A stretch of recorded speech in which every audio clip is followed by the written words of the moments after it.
One, two, three. What's up, everybody? Welcome to another episode of True Crime and Cocktails. We're so glad that you're here. As always, I am your host, Lauren Ash, and as always, I am joined by my co-hostess with the mostess, Christy Oxborrow. How you feeling? You're great. Fantastic. Yeah, Beautiful. right here. Ditto. Ditto, my good lady. I've had a Oh, glass of wine. Um, hey, look, if that's what I get after a glass of wine, I'll take it. yeah, I'm listen, so easy. what'll happen after I've had a bottle? It doesn't matter. I'm not saying I'm going to. I'm just also saying, why put limits? Um, Oh, why?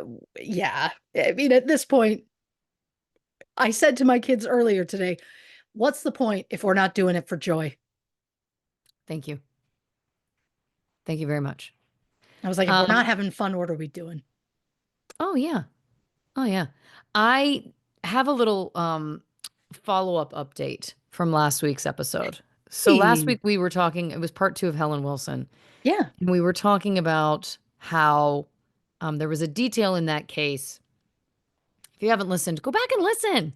But there was a detail in that case where someone allegedly went to the fuse box on that floor of the apartment there it building, is. Yep, and I said, how on earth would this person possibly know where the fuse box was?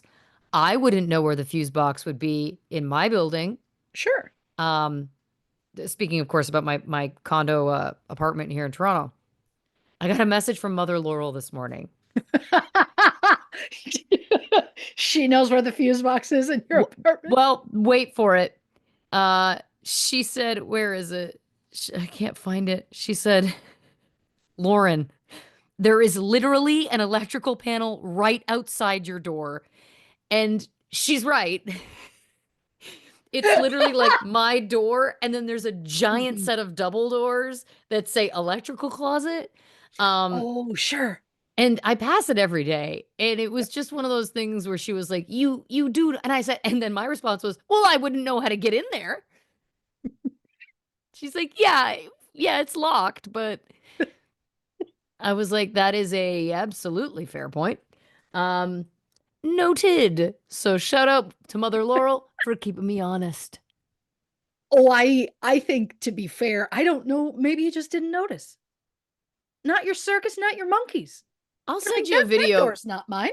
Doesn't matter what it is. I appreciate that. I'll send you a video of the comedy because when you really see it, you go, "Oh God, Lauren!" Like, yes, like I think it's fair for me to have said in the episode, "How on earth would a stranger know where the fuse box is?" But it There was it the fact that I is. said I wouldn't know where it is in my hallway, and it's You like, called well, yourself out. Yeah. there's a giant sign. So, How do we yeah. know that that apartment building had a giant sign? I bet there wasn't. Oh yeah, yeah. Oh, I stand by the first part of it. I Sure. just can't stand by that I wouldn't know where mine is. Oh, sure. Yeah.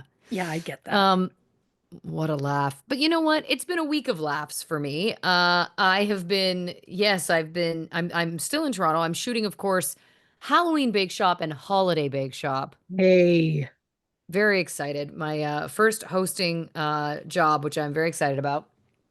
And, it's like any television, it's long hours, like sure. longer than most, or certainly not a 9 to 5, let's put it that way. So I've got some, some early morning wake ups, Mm, and it's one of those things where like you get home after a long day and you like want some time to wind down, but you're also really tired, and like yeah. then you start to make deals with yourself. You know what I mean? Where it's like, well, if I can get to bed at 11, then I have to be up at 5, but that's still 6 hours, right? Like you start doing Yeah. those deals, and then it's like if it's 5, 5.5, I can survive on 5.5.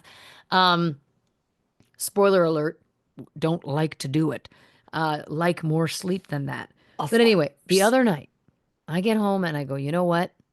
I'm going straight to bed. I'm going to try and get a full 8.5. It's going to be lush. It's going to be luxe. Oh boy. Could not be more excited about it. Bean, who is also comes with me to work, and let me tell you a little something. She's a bit of a star.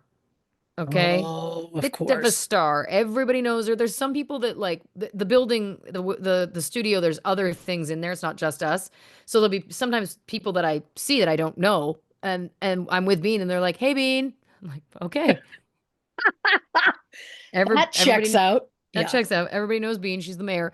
Anyway, she's exhausted. So I look at her and I go, listen, let's just go to bed. I feel like we're starting to really communicate these days. But anyway, we go to bed and I fall asleep fairly quickly because it's one of those like really tired. I put on the white noise, Hey, golden, golden. So a few hours in to that beautiful sleep, I wake up. I got to go to the bathroom. No problem. classic. No problem. I think I went to bed at like 9:30 maybe, and then I woke up around 3, which it feels Hey, right. okay. Go to the bathroom, not a problem. Coming back to bed, I go, "Oh, I'm feeling parched." Great news. I've got a reusable water bottle on the nightstand full of water. Right Great. right up to the brim, right up top, just in case Hmm. I get thirsty in the night. I go, "Great. I'll just take a couple slugs of that and then curl back up." I pick it up, and as I raise it to my mouth, it slips out of my hand and bounces on the bed and turns over and completely dumps.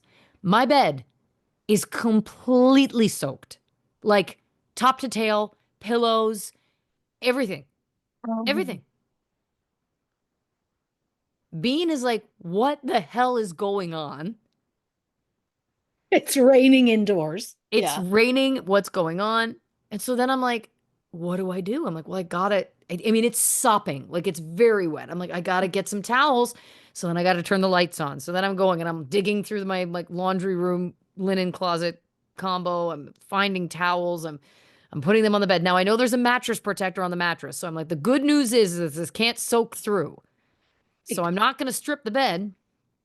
Do I sleep on the couch? I think to myself. And then I look and I see there's a tiny sliver of bed that's dry, just the tiniest sliver. And I take Bean and I put her very close to me and I'm like, we have to stay in this very small lane. This is all the space. yeah. We turn the lights out. Do Uh-huh. you think I could get back to sleep? Took over an hour. I was like that beautiful lush luck sleep. No, no, no, Oh, no. It literally rained on my parade. Um, oh, I'm so Oh, sorry. it's fine, but it was just one of Uh, those things. In the moment, again, I'm in my place. It's dark. It obviously it's just me and Bean, yeah. and the water falls and sprays, and to no one, low voice, I just go, "Of course." Yeah. All you can do. Yeah. In that moment, I was just like, God, would I just like put a towel down and go, nah, and lay in the wet? I don't think so. Because I don't think because I'm not going to be comfortable about it. No, I don't think anyone should be sleeping wet. Yeah. Yeah. I've never had anything quite like that. Who does? Who Yeah. does? Okay.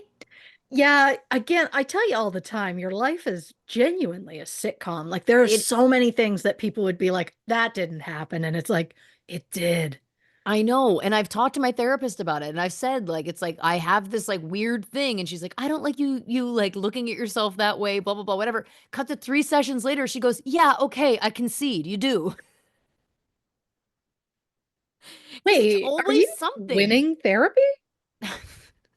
Listen, it's not a competition, but if it was, yes. Um, but you know what I mean? Like it's just always something.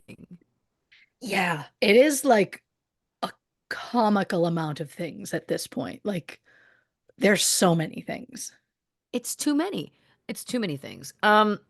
But yeah, again, I could have gone to sleep on the couch. That was the other thing. But Sure. spoiler alert again, I was like, I can't take the blankets from my bed because 3/4 of them are soaked.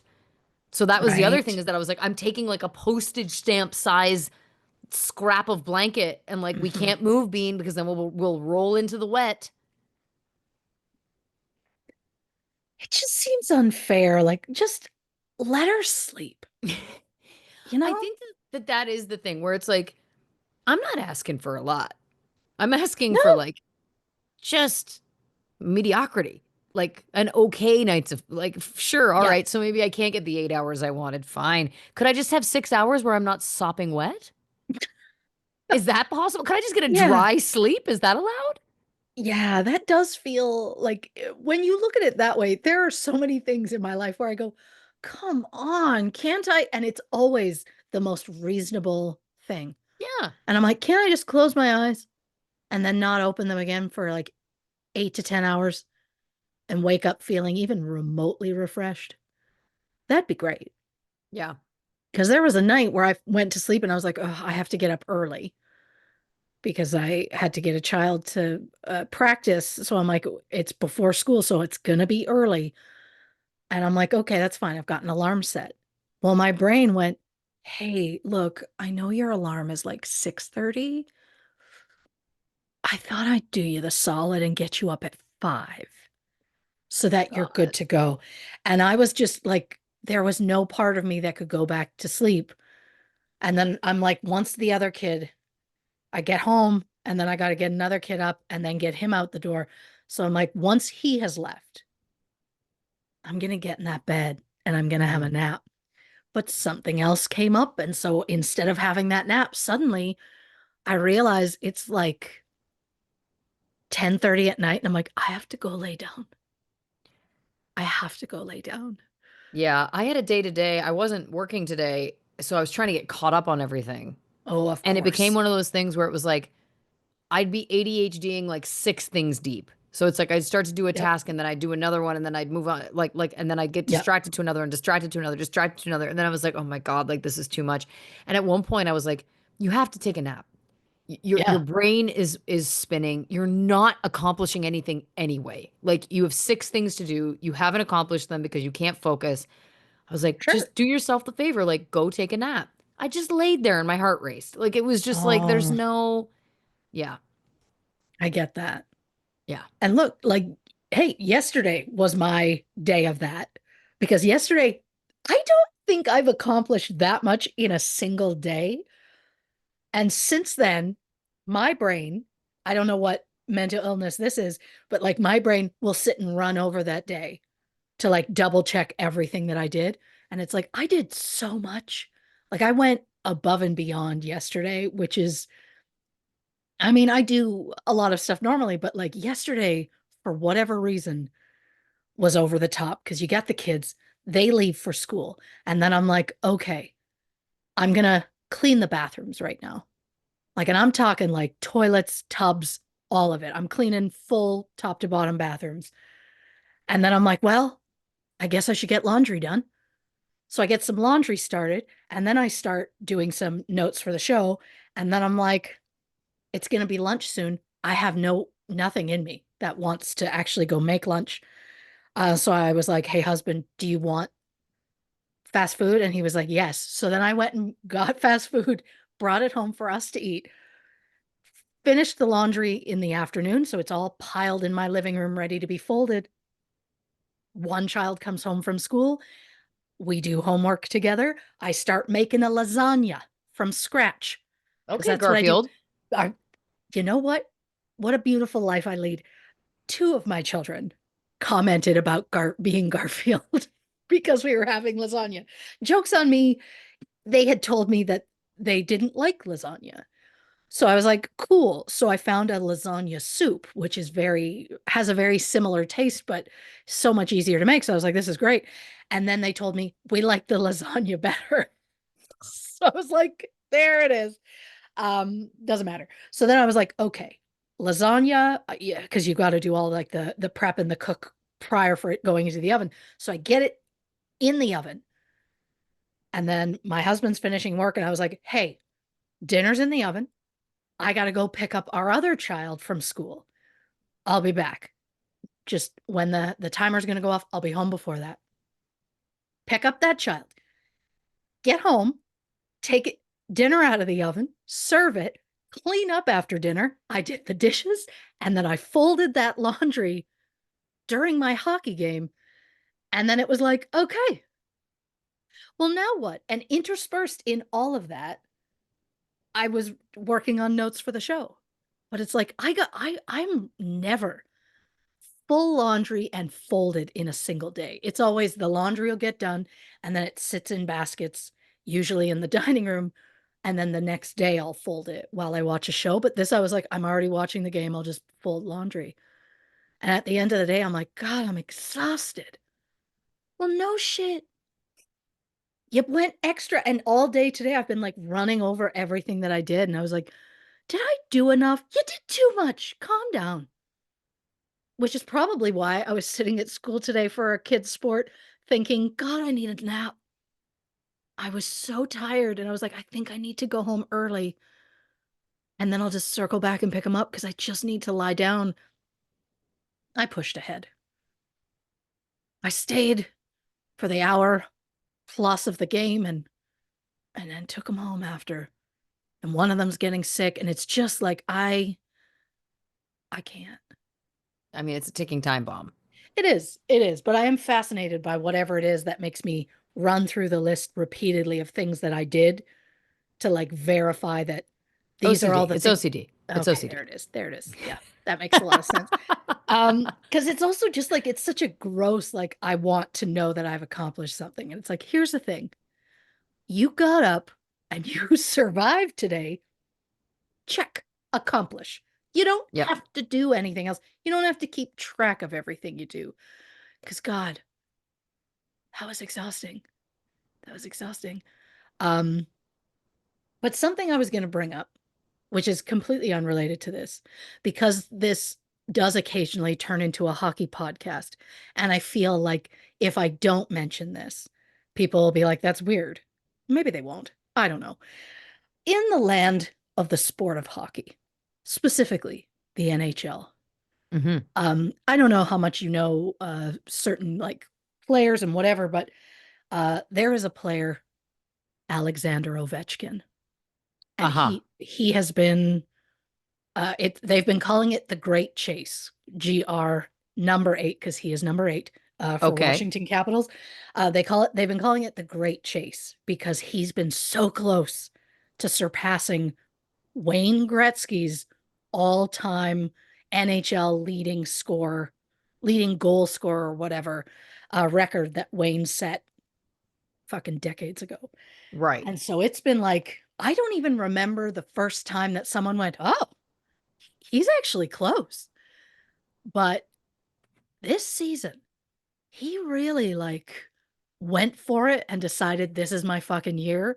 And he got so close that I was like, he's getting there. And then I had to start praying to the hockey gods that he would not beat the record, like he wouldn't match it or beat it against my team because they're going to show that till the Oh, end of right. fucking time. And I don't want to see my team get destroyed in that way. So I'm like, please don't let it be against my team. It wasn't. He he meet the he tied the record. It was a huge moment. And then the next game he beat the record and it is the first time in like hockey viewing history that I witnessed an entire arena celebrate the away team scoring a goal. So it was fascinating to watch. That whole building was absolutely there for him to score and surpass the record and be the new whatever. And he's like 39 years old. He's out of fucks. I think he broke an ankle or something earlier in the season. So he was out for weeks, but he's on like goal 40 something of the season. So it's like he's going out a champion, I think Is is this his his plan. last season, you think? Do you think he's going to throw it Oh, in if he beats the record? well, he has now beat the record. And so I think he's going to be done because I think he's been ready to be done. Isn't 39 quite up there for a hockey player? Geriatric. Yeah, it's like how when a woman is 40 and has a baby, they're like, "Woof, geriatric pregnancy." Like, yeah, it's a yeah. I think they call women that after 35, sadly. Yeah, the last time I had a baby, they told me it was geriatric and I almost slugged him. I didn't the doctor to be clear, not the baby. I did not hit the doctor because he is geriatric. So um no offense, Kevin. You know. I'm not saying it as an insult. I'm just saying it's tough to have an older gentleman call you geriatric anyway. But yeah, I think it's after 35. But yeah, for a hockey player, it's intense. Like I'm shocked he's still going after this long. I think he got drafted at like 18 maybe 19. Wow. and Those knees have got to be, still they've got to going. have seen better days, those knees. Oh, there's no chance he doesn't sit with a double ice bag every night. Like there's no chance. If I go out and garden, I'm double ice bagging it. You know what I mean? So there's no way he's I not after. leaned differently in the bathroom earlier. Like I just did a kind of Mhm, lean and I mhm. said out loud, nope, nope, nope. Oh, it has to be. And here's the joke of it is I I'm not a fan of Washington Capitals. I don't care either way. I don't, and I've never like been drawn to this guy as a player. He's played with them his whole career, which I'm always fascinated by.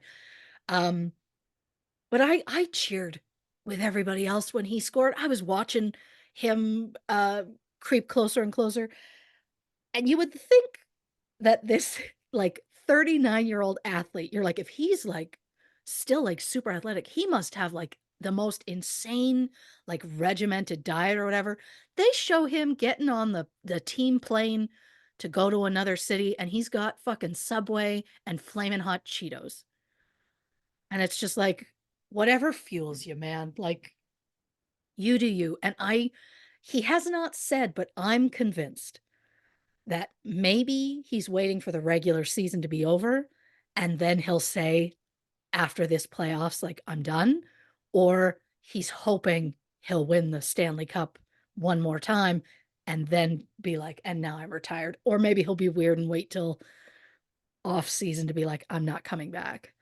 Right. But I would be shocked if he came back, Stanley Cup or no. I think he's hit the record. He's surpassed it. He's now like, it's going to be time before anybody even comes close. So, Wow. yeah, it was impressive to watch. It's just I love what I love about hockey the most is when somebody scores and the other players are so excited they jump into his arms like long lost lovers. Like that, I love that so much. Also, the amount of Sure. times when that happens and I turn to my husband and go, "Wouldn't it be cute if they kissed?" The amount of times I've said that. And yes, I've read some hockey smut, so don't worry. I am sports smut is on my list. But I just love the joy of seeing somebody like be so excited about a goal and the other, like one of his players being like, "Oh my God, that's so exciting," and jump. Like when he got that goal to like surpass the record, his team like cleared the bench. They like were a massive circle just hovering around him. It was beautiful to watch. The crowd was so loud, even though that meant their team got scored on. It I've was a just pulled up beautiful thing. some photos of him just to get a to and he's gone fully gray. Oh, yeah. Oh, there was a moment. Oh, God, I can't even remember when it was, but he came up on the screen and my husband was like, Jesus, how's that guy still playing? And I turned to him and I went, he's younger than me. And he's like, oh, oh. And I'm like, yeah, younger than you too, bud. So there you go. But yeah, he's just like feeling it. And look, I think I'll do the same with Gray. I'm just going to let it happen because it's already happening. It is what it is. Listen, I love it. It's distinguished on both men and women. I think so too. I can't think of her name, but Keanu Reeves' fiance. Yeah. Stunning with the silver. Get out. Stunning. Yeah. I also love that she's an artist. I don't know, it makes me like him Yes. more. I'm just like, oh, he finds her so interesting. It's one of the few times in a celebrity couple I'm like, I can only begin to imagine what they talk about. Oh, it's They're so deep. in a Probably like, positive way. Yes. yes, There are I'm so many sure it's times I'm like, what did they even talk about? This couple? I'm like, sky's the limit. They have the couch banter. they do. And That's it's taking all it about back. like high art and existentialism and like it's all like, Yes. oh God. To be a fly on the wall. I was going to say, oh, to be invited to one of their dinner parties, but I can't eat in front of Keanu. No, I can't eat in front of Keanu. I I would can't eat in be, front of his fiance either. She's so cool. She's she like is the possibly unbelievably cool. cool, confident artist. Ah, Yeah. I could not be happier that they found each other. And I that want to know is their whole story. And listen, I rare respect this. for me to I say. respect the boundaries Of that they want course. to be private. That's beautiful. No judgment. So I preface this by I don't really want to pry. Of I course. would just be curious to know their love story. That's all. How did they meet? How did it go? Yes. When did you know? I just, When did again, you not our know? business, but also I want to know. They're like celebrity couples. It depends on who, would depend on what my interest is and how deep I want to go. But for them, I'm like, you just feel like it's such a beautiful, genuine thing. And I love Keanu so much, but I'm so happy for him. This is Yes. such a beautiful match. And I know so little about her, but I'm like, I just feel it for for the two of them. I really do. I mean, Yeah. honestly, I thought the same thing about Melanie Griffith. And then, And Antonio? yes, I thought that was the match made for life. I think I was more upset about their divorce than their kids. Listen, same. Yeah, Same. that was a couple that I was like, yes, that makes sense to me. It's just devastating when they separated, but again, there's only a handful of celebrity couples that I feel this way about.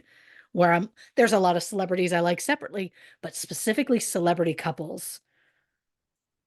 I mean, if Well, if Liam Neeson and Pam Anderson gave it a go, ah, I know. I'd be on board. Listen, I mean, there's so many celebrity couples I've rooted for. Chloe and Lamar, one of Of those. Then course. I see a clip, spoiler alert, I haven't watched the episode yet. Apparently, he's come out as saying that he has a Chloe blow up doll. Ah, Lamar. You saying that publicly? I think he thinks maybe, I don't know.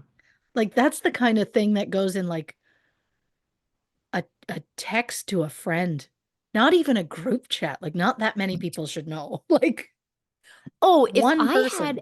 if I had a blow up doll of an ex, first of all, stage an intervention. Like that's the time. Yeah. 5150 me at that point. If I'm like, "Oh, I've got a blow up doll of so and so, I want you." I'll be honest, I might need you to get on a plane. Like I feel like that's when it's like Yeah. she's gone off the deep end. We have to rally around her. Somebody rent a small hall or a church basement because we've got an intervention to do. Like, you know what I mean? My question. Because I don't want to Google this. I don't want this on my phone. I don't Mhm. want the algorithm showing me this.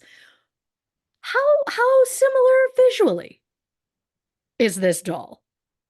I know you probably haven't seen it I haven't. because I'm just like, is it just a random blow up doll and he has like a name tag on her? Does it like does he did he If he printed out printed a a picture of face, her face and tape it to this blow up doll? I mean, it's not good no matter what. Oh, it's not good either way. Even if he just calls the doll Chloe, that's not great.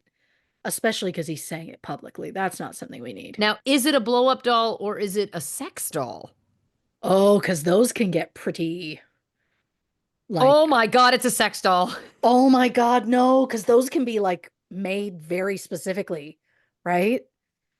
Oh, it does look like her. Oh Oh, no. oh my God. He bought an $8,000 sex doll modeled on his ex-wife to help with his to help with his mental health. I don't think that's helping. So, how, what, I can't believe this is how I'm saying this. What's the legality of having it saying, like, hey, I want you to make me a sex doll that looks like this person without getting that person's okay that their image is being used to make a sex doll? Well, it's kind of like a karaoke song where it's not exact and it's like songs in the key of whatever, songs in the style of Sublime. I'll show you. He's taken some liberties with the boobs. Oh, oh my. I mean, Yeah, he so there's a has. resemblance, but it's not. I don't know if that's the doll. That's the one that they put there. I don't know if that's his exact one, but I'll read you some quotes if I could. He said, uh, when you think about mental health and how important that is, not just in today's time, but just from the beginning of time, a sex doll that looks like your wife is about mental health. It's sick, but I think we're all a little off, a little weird. They're gonna make it look like her. I need like a harem.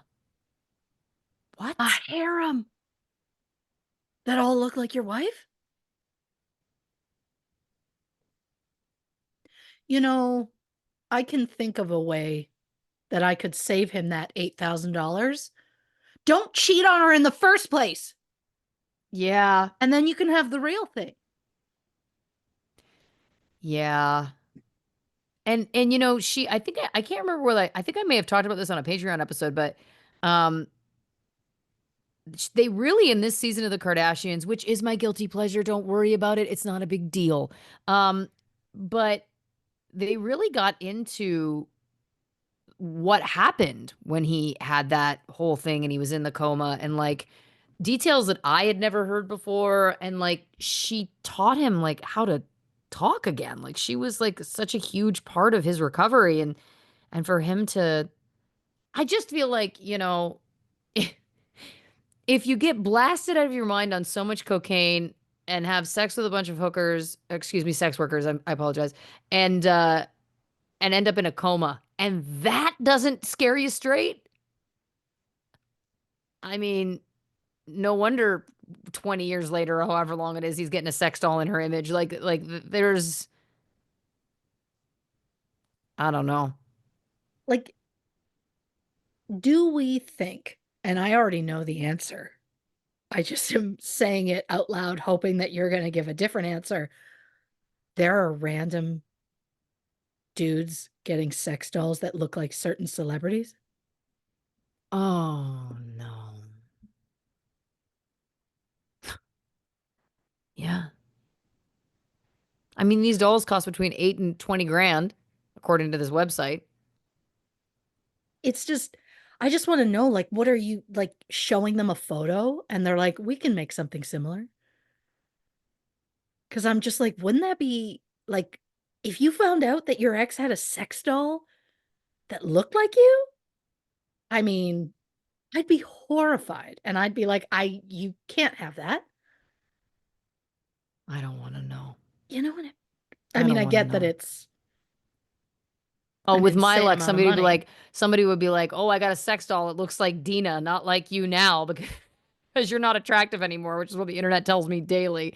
I, I Which mean, is I don't want anyone to insane. have a sex doll of me, current, past, future. I don't want any of it. But now you've made me realize that this is something like Wiki Feet that none of us are able to avoid.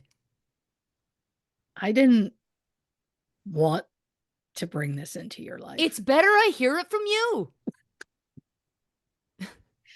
I just like, is it a lucrative business? It's gotta be, no? I would think so. I mean, I'm not shaming the idea of having the doll to begin with. I'm just saying I don't think you should be able to make it look like a certain person. You can pick the hair color and the eye color and face shape, all of that. Great. But I don't think you should be able to model it after a living person I don't unless they disagree with you. give Or a consent. dead person. What? Then they're making Marilyn Monroe dolls? Like, that's just dark. Oh, great point. Great point. Yeah, I feel like you shouldn't be able to make it in someone's image unless they give consent to it. But can you Right. imagine getting an email that's like, hey, yeah, there's a form attached. If you could sign that so that so and so could have a sex doll made of you. Like at that point, no one's saying yes. No. Well, because then it turns into a union thing. Then it's like, is there protection for people from this? Like, am I going to get a cut of the cost? You know what I mean? Then it's that whole thing. I just think if they, not a real person, Ooh, anybody else, like have it made however you want, just not like a I real I will also say I person. saw something somewhere once with a guy who I guess is making like the next generation of the realistic sex dolls. And Mhm. he was grandstanding about how they have removable faces. So you can change the face to different faces. And to that I say, what are we doing? What are we doing? Is the imagination so dead, folks, that we now need to have so like a closet, like you open some sort of cupboard and there's just a series of faces on stands. Who shall I date today? Well, and I love that all I can think of is there a day when none of the faces are clean or you can't find where they are. So you just like shove a cake on its face and it goes, hello. No. I don't. I think we may have to just throw the car in reverse and get out of here because I don't think this is going to go anywhere better. Because I was just about to say something about like, and can you clean the faces in your dishwasher? We don't want to talk about this. Oh, I just assumed there had to be. Or some sort of special bag that you put them in to put them in your washing machine. A special bag. It's Hey, not like a pair of pantyhose. well, we have a special bag that we use to put like glasses cleaner cloths or Oh, whatever great. that we Sure. put in the wash so that you don't end up with like them all over your washer. We just have it's like I think it's supposed to be like a special like bra or underwear thing. Like if somebody wore fancy enough shit in this house that we had to have a bag for it. I don't know. It's some small bag. Well, you know who's wearing the fanciest underwear? The sex doll somebody's having made of Dina. Anyway, let's get to the case. First of all, what are you drinking over there? Anything good? My Um, lost hopes and dreams? well, I'm almost at the end of a Slurpee. I mean, it's a slush. It's not 7-Eleven brand, so I just have to say it's a slush, I guess. Okay, fair enough. Well, listen, my wine glass is empty and I'm going to have to wait until the break, and that's all right. That's my cross to bear. It's my cross to bear. But I've got a little Matua going and I'm a little loose and Hey, buzzy, and I'd like to be looser and buzzier. well, especially now that we mentioned Dina sex dolls. Uh, uh, I shouldn't have said it out loud. We were all thinking it. Everyone was thinking it at home. So I just said it out loud. well, I'm just like, we can't get too deep in this. No, that's I why I can't. said we got to throw the car in reverse and back out of here. Yeah, I can't. Yeah, it's no. No.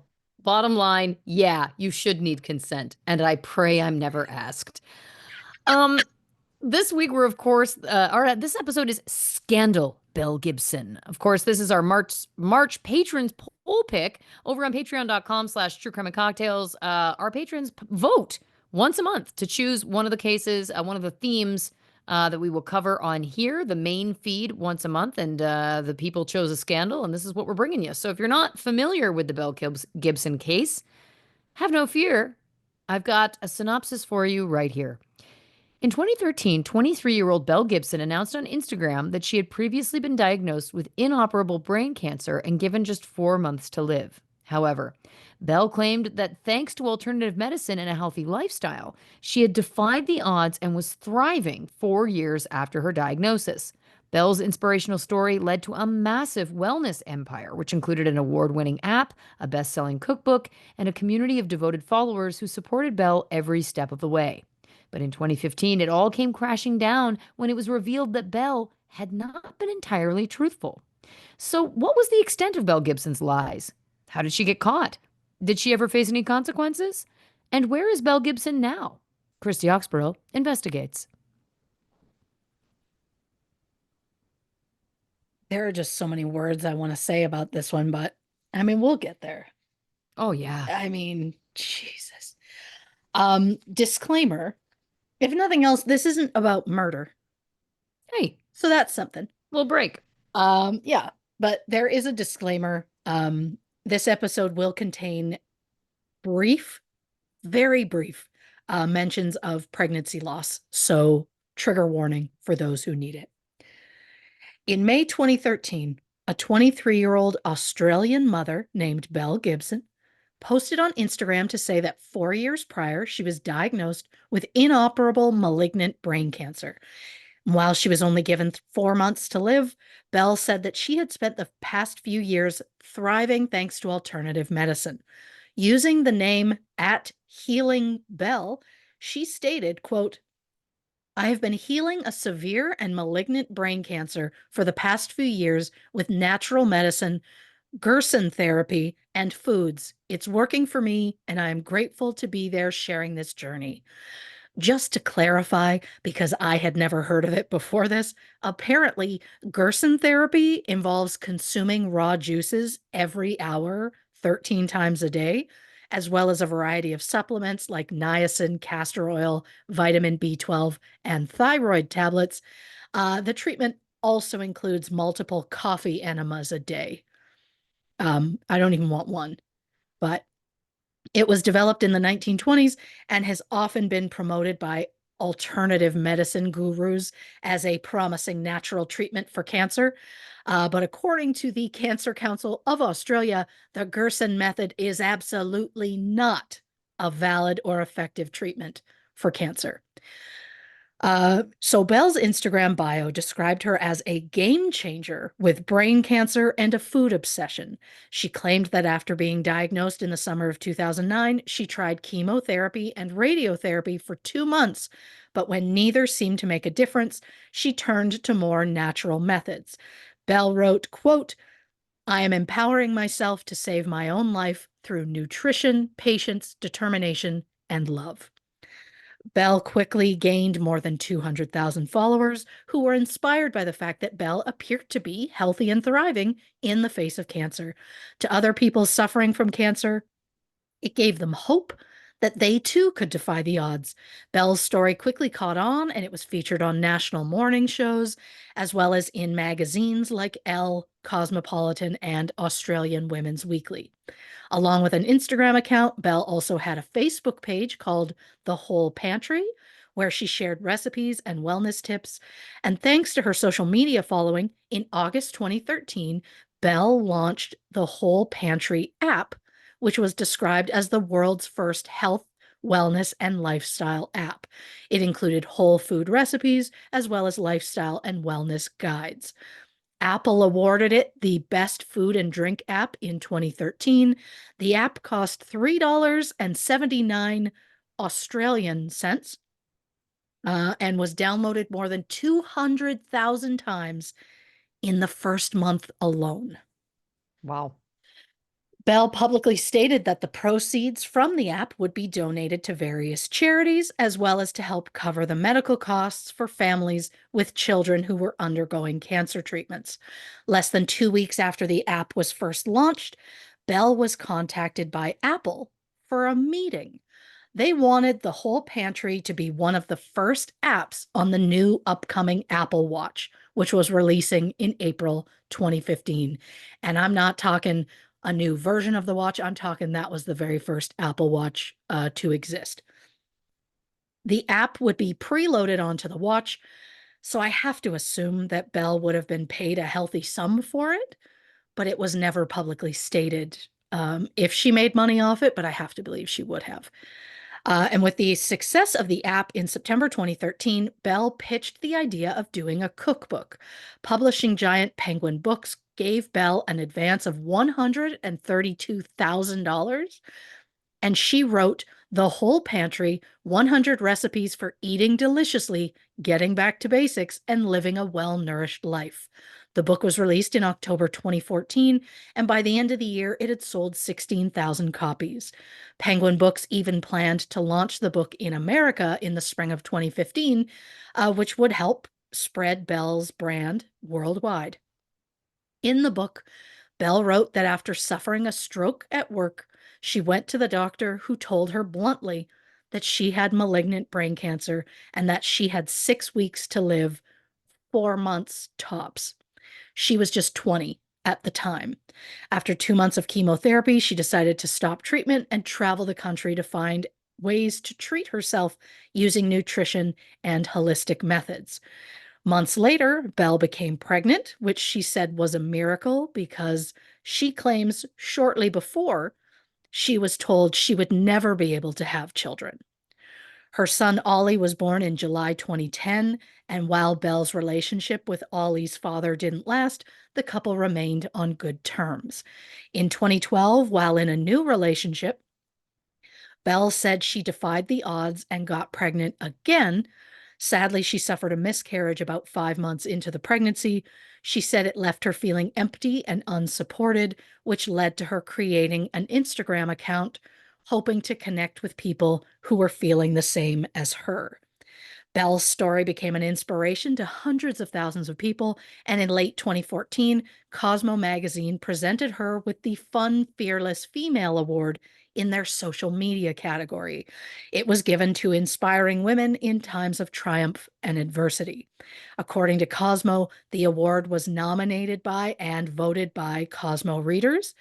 During her acceptance speech, Belle said, quote, I dedicate this award to every one of you who do follow me on Instagram or through the whole pantry, because through that, I created the world's best health, fitness, and lifestyle app. And through that, we are changing lives. So at this point, Belle's star is on the rise, and in a span of just 18 months, she went from a complete unknown to a popular wellness influencer. In July 2014, Belle had people over to her house to celebrate her son's birthday.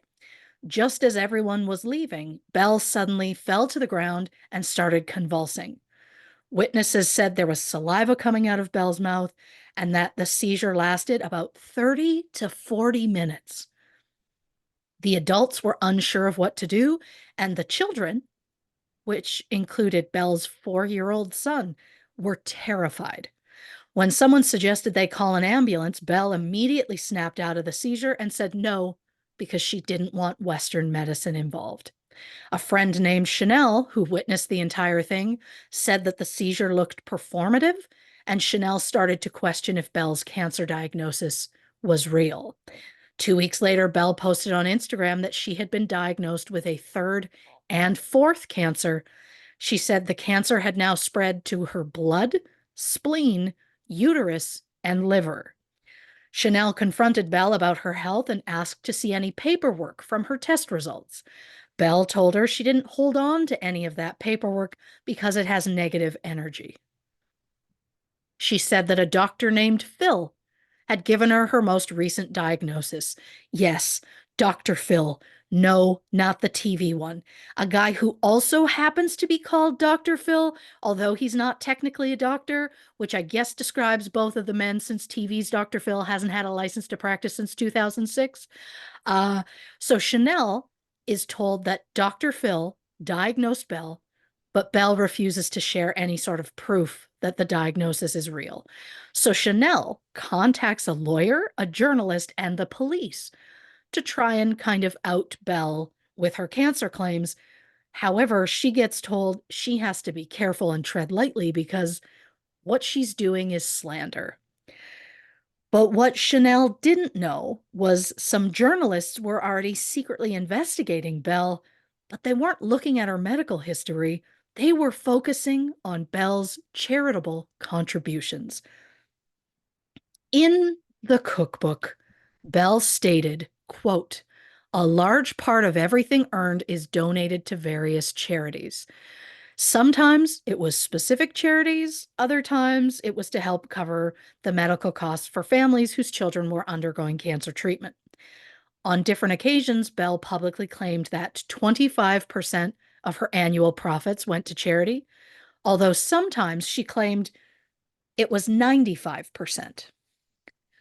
During an interview with her publisher, Belle stated she had donated to 9 separate charities, but when those organizations were contacted, almost all of them claimed they hadn't received anything from Belle. She publicly pledged to donate money to help build schools in Sierra Leone, but more than a year later, she hadn't contributed anything.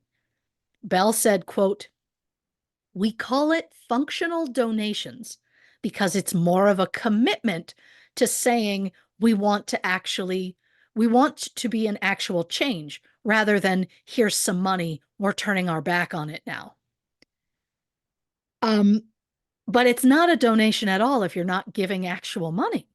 Your fake commitment isn't going to financially help a charity in any way. Multiple times, Belle did fundraisers publicly stating that the proceeds from every app sale that week would go to a specific charity or a family in need. Once she claimed that they had raised $2,800. Another time she claimed they raised $5,000, but none of the recipients listed ever received either of those amounts. In late 2013, Belle said 100% of the proceeds from the app for 1 week were going to the family of Joshua Schwartz, a 7-year-old boy who was terminally ill with the same type of cancer as Belle. Belle became close with Joshua's family, even having playdates with Joshua and Belle's son. In her cookbook, Belle referred to Joshua as, quote, the second little man after my own heart. The family said Belle asked a lot of questions about Joshua's illness to the point where it felt like she was trying to pass Joshua's symptoms off as her own. Belle set up a fundraiser saying the proceeds from the app sales would be going to the Schwartz family. But not only did the family not know about that fundraiser, they also did not receive any money. In 2014, Belle claimed that $300,000 had been donated. When it was discovered she hadn't donated anything close to that number, Belle said 300,000 was a naive hope for what she wanted to donate, but she hasn't been able to because app sales weren't as high as they had been forecasted. She also blamed issues with cash flow versus growth, providing content, and managing external expectations. When the media started to question Belle's charitable donations, she quickly donated $1,000 to a random charity and said she still planned to donate the promised 300,000, but she was having cash flow problems, so it was going to take some time. Meanwhile, throughout this, Belle bought herself a BMW, rented a $1 million beachfront house, wore designer clothes, and took first-class trips around the world. Now, of course, we don't know the full extent of how much she was making at the time. We know she was given $132,000 for the book advance. The app, which cost nearly $4, was purchased more than 300,000 times. We also know that there had to have been a good chunk of money involved in the deal when Apple wanted to preload the app on the Apple Watch. While we can't confirm exactly how much she was making at the time, we can safely assume it was easily hundreds of thousands of dollars. Throughout her time in the spotlight, it has been confirmed that Belle and the whole pantry donated a total of $7,000 Oh, to charity. And that's a great amount of money, but nowhere near the 25% of her annual income, or even 95% that she had initially claimed. And while those journalists were looking into the charity portion of Belle's claims, another journalist was more interested in what Belle was claiming about her cancer diagnosis. Richard Gilliatt, a journalist with the Australian newspaper, first came across Belle Gibson while doing research about his own wife's cancer. And the more Richard read about Belle, the more suspicious he became.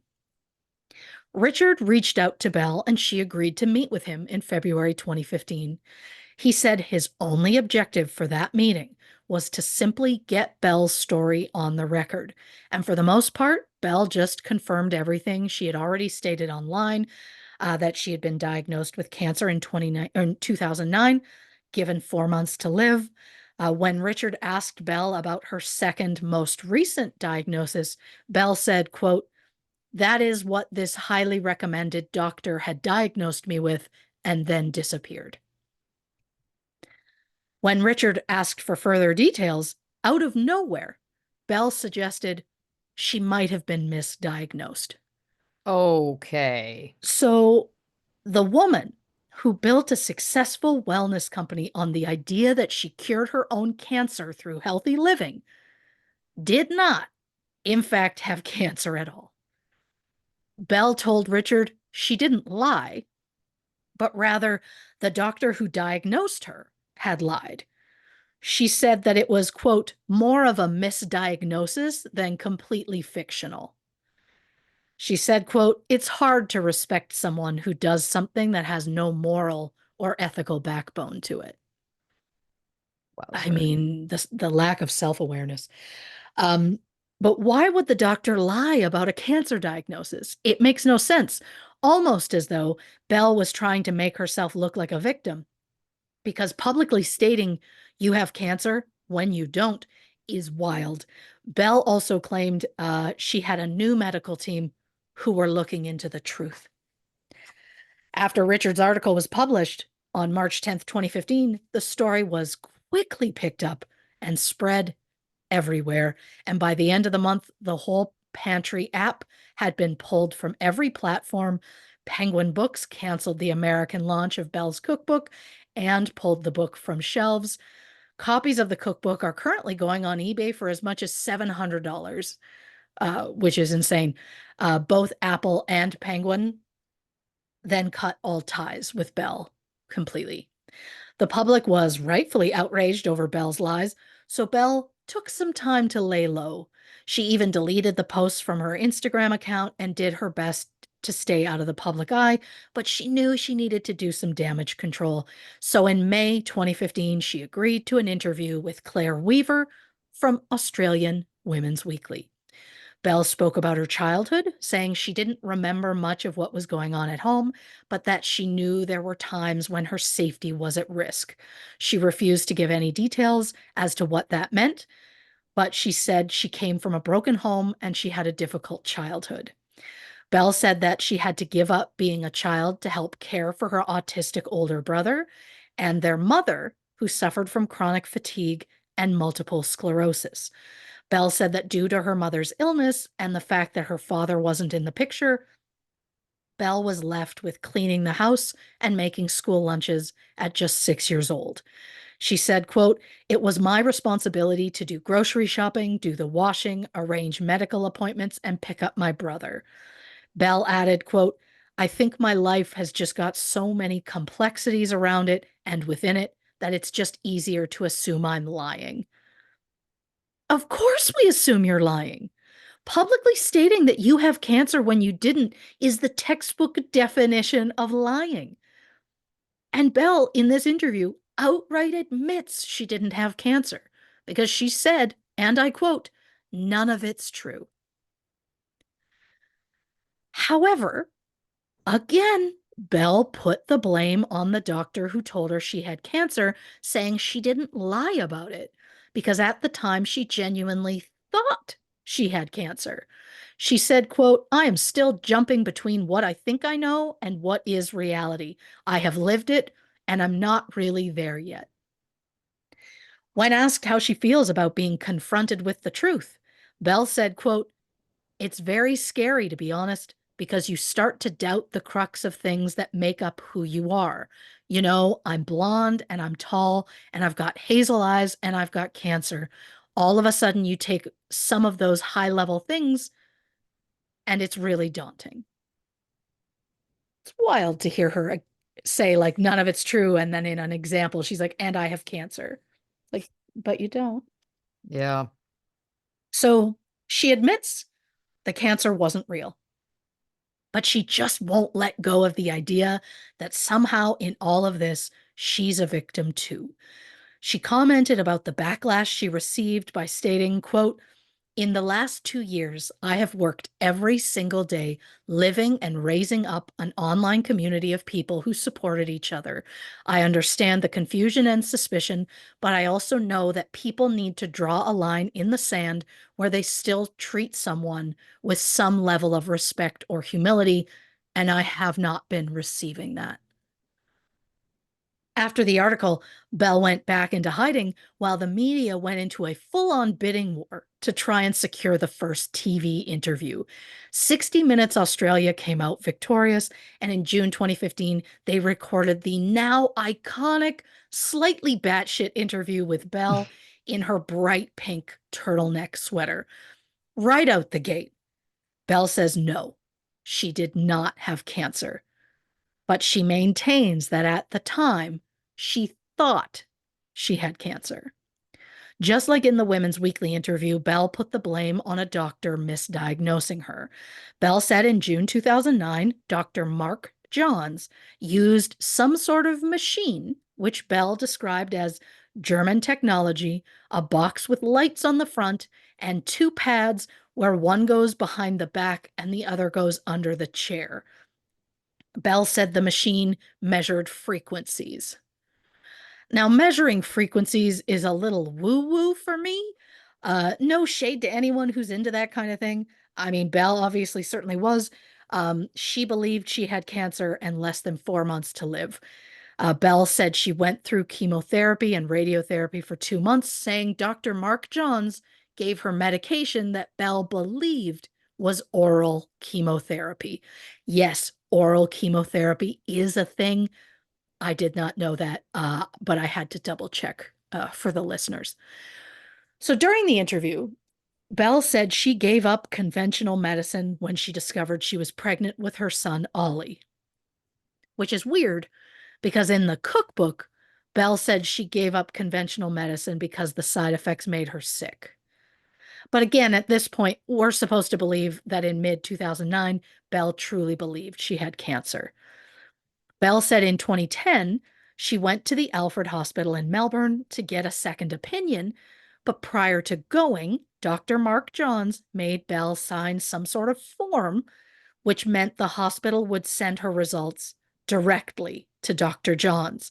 And when Dr. Johns gave Belle her results, he showed her a scan with a tumor, so she believed he was telling the truth. Couple of things. One, yeah, Belle did go to the Alfred Hospital for a brain scan.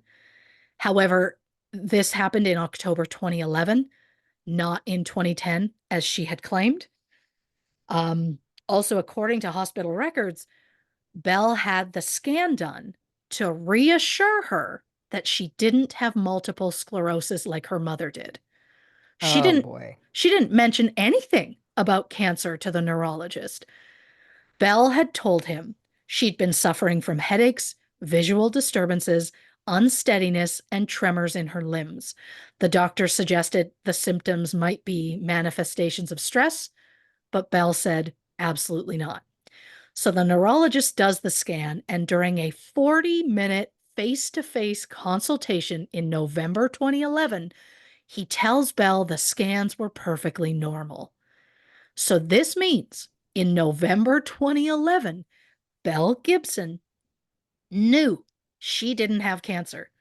And yet she posted on Instagram in May 2013 saying that she did.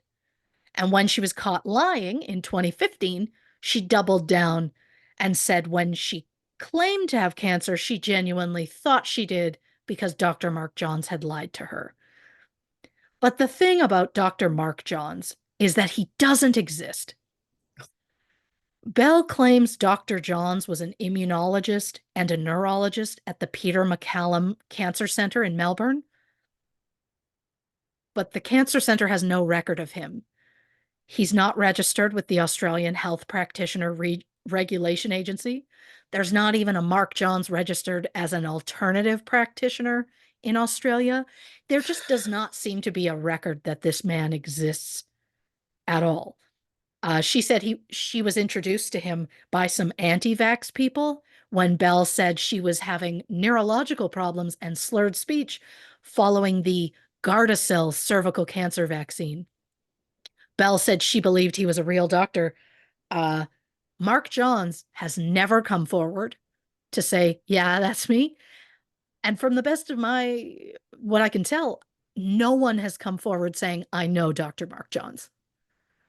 So do we think that Belle really met a man pretending to be a doctor who told her she had cancer?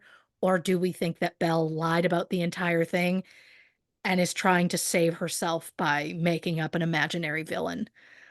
Because after learning that she absolutely did not have cancer, she posted online and claimed that she did. and then doubled down in 2014 and said the cancer had spread. The cancer that she knew was not real had spread. Who told her that? Well, according to Belle, it was Dr. Phil. Again, not that one. This Phil is an alternative medicine researcher and observer, not a doctor. Belle and Phil supposedly met in 2014, and Belle said that after a session at her home, Phil diagnosed her with cancer using a similar machine to what Dr. Johns had originally used. Phil, who, unlike Mark Johns, is a real person, admits to meeting with Belle, but said he never diagnosed her because he's not qualified to do so. Phil said that Belle came to him as an alternative health practitioner, and she said she had brain cancer. Phil then tried to treat her using an electromagnetic therapy machine called MagnaPulse. Phil said he did not diagnose Belle because he's not a specialist. He said he simply told her he was interested in research. But before we clear Phil of all questionable behavior, he allegedly invoiced Belle $8,890 for treatments, which included the MagnaPulse, enzyme capsules, and a special travel blanket, which was said to prevent electronic emissions and infrared radiation from leaving the body. Phil also charged Belle a $600 monthly retainer. Jesus. Belle says Phil diagnosed her with multiple cancers. Phil says he didn't. It's kind of like a he said, she said at this point. I'm more inclined to believe Phil since Belle claims he told her the cancer spread when at this point she knew the cancer wasn't there to begin with, so how could it spread? Um, and Belle is just not a reliable narrator. But I do not trust Phil either. So be clear about that one. But in May 2009, Belle posted on a Facebook skateboarding forum that she had to have heart surgery.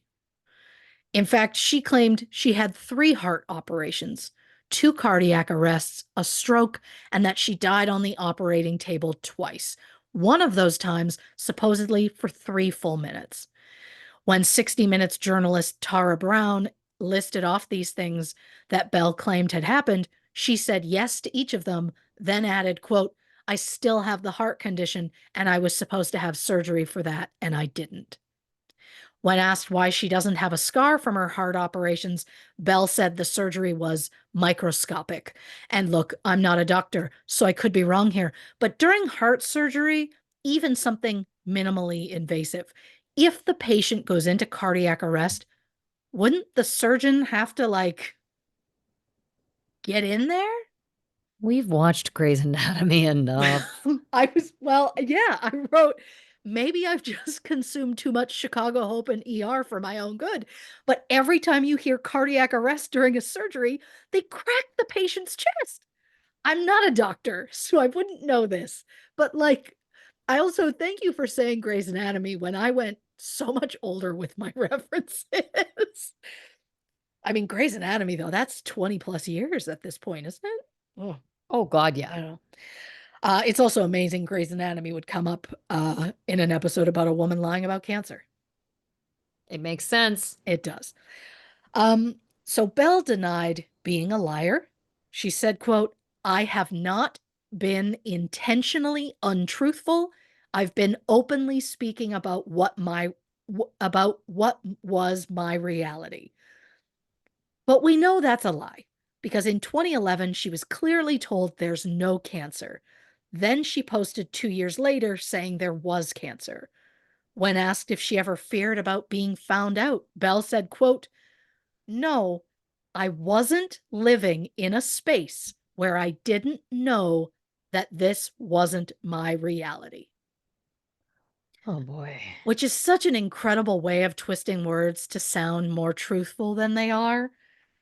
And yes, Belle allegedly seems to deny the truth simply by spinning it and saying that even if it wasn't true, it was true to her.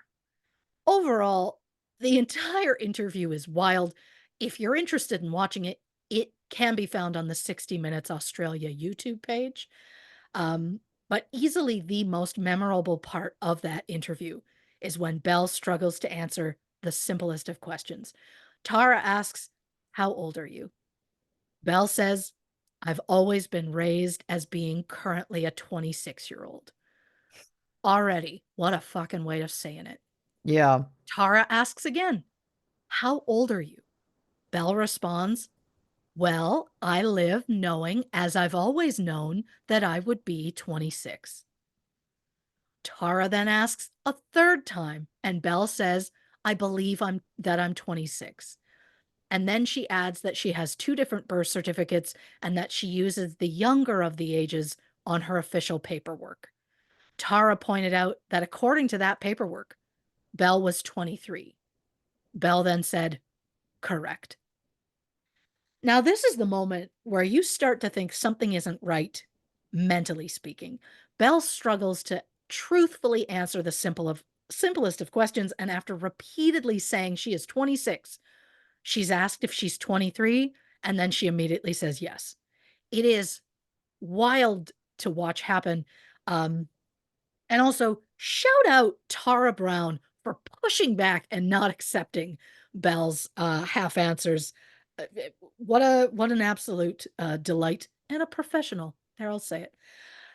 60 Minutes Australia paid Belle $75,000 for that interview, which of course enraged the public.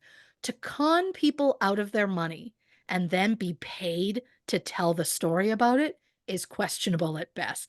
It was said that Belle drove people away from conventional medicine with her claims that her healthy lifestyle was what saved her. She denies this, saying she never told people not to choose Western medicine. But she publicly stated multiple times that she was baffled that chemotherapy exists and she couldn't believe that people were willing to do that to their bodies.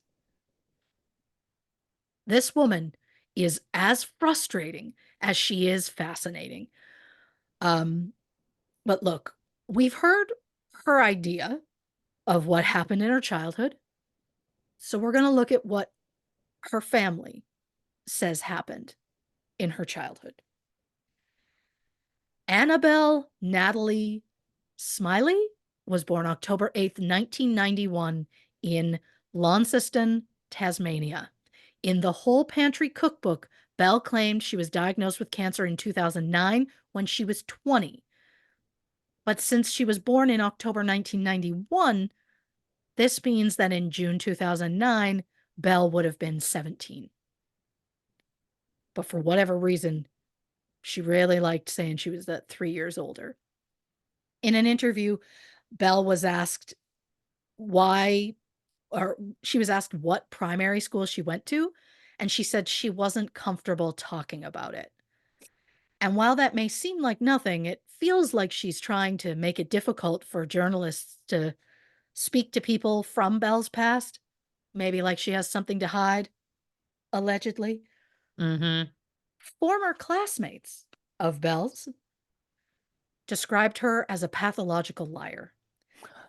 Belle had allegedly told such wild lies as being a test tube baby and being involved in the witness protection program. One girl named Kelsey said, quote, "In our hometown, she was extremely well known for what basically amounts to compulsive lying. She was honestly a laughingstock half the time. People made fun of her." Kelsey and Belle were Facebook friends until 2014 when Kelsey publicly accused Belle of lying and Belle immediately blocked her. Belle also told people that the government had offered to pay her $10,000 a week to look after her autistic brother. First of all, what an absolute dream it would be if the government actually paid caregivers $40,000 a month to care for their family members. And secondly, Belle's brother Nick wasn't autistic. Now, it goes without saying there is nothing wrong with being autistic. In this case, It's the fact that Belle told people her brother was virtually nonverbal, and that she had to, like, really take care of him and always go pick him up and all of these kinds of things. I've seen multiple interviews with her brother, and he's pretty verbal. He seems pretty, you know, I don't feel like she had to care for him, in their youth. During the Right. 60 Minutes interview, Belle was told that Nick was upset that she said he was autistic and that she essentially gave up her childhood to take care of him. Belle cried and said that it's heartbreaking that Nick still carries a stigma about it. When told it's not a stigma, it's just flat out, he doesn't have autism. Belle doubles down and said he absolutely does. Belle did, however, at least tell a couple of truths. Her father wasn't part of her life, and her mother, Natalie, did have multiple sclerosis. However, according to Natalie, quote, Belle never cared for me, and she's barely done a minute's housework in her life. I've practically worked myself into an early grave to give that girl everything she wanted in life. Natalie added, quote, every time she moved house, I paid for it. Whenever she needed something for Ollie, I paid for it. If she wanted a new computer, I paid for it. Phone bills, clothes, beauty treatments, you name it. It goes without saying that there were some struggles between mother and daughter. Belle's family said that Belle had a difficult time being told no, and that she would often respond with aggressive words. And maybe there were some issues in the home that we don't know about. We know that they moved around a lot, and apparently Natalie dated some men who took advantage of her and even physically harmed her. Did they stop at Natalie, or was Belle ever a target? We don't know. So it's possible maybe it wasn't an overly positive home environment. We don't know. But around the age of 13, Belle left home and moved in with a guy down the street. Oh boy. Apparently, he was about 40 to 60 years old, and he had two Oh sons. God. It was said that Belle's family barely knew him. So I have no idea why Natalie was okay with it or why the man even allowed it.